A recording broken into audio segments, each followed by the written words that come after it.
Friends, ladies and gentlemen, finance is important for effective implementation of policies and programs.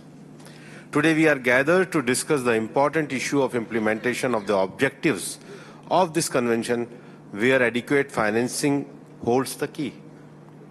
The World Drought Atlas, which was released yesterday, emphasized the nature of risks and the need for national plans and international cooperation.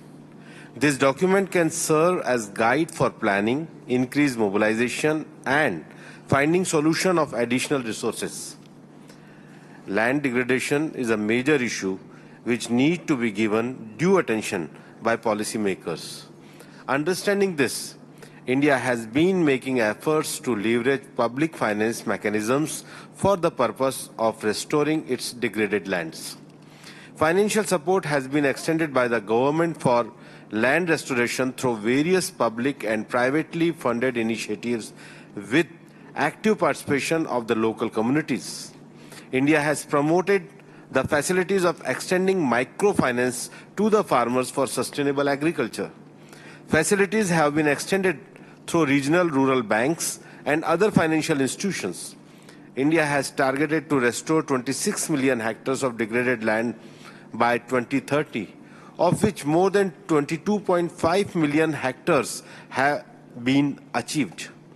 As an effort in this direction, India has launched Green Credit Program whereby degraded land parcels are identified and restored with financial support from various entities including industries.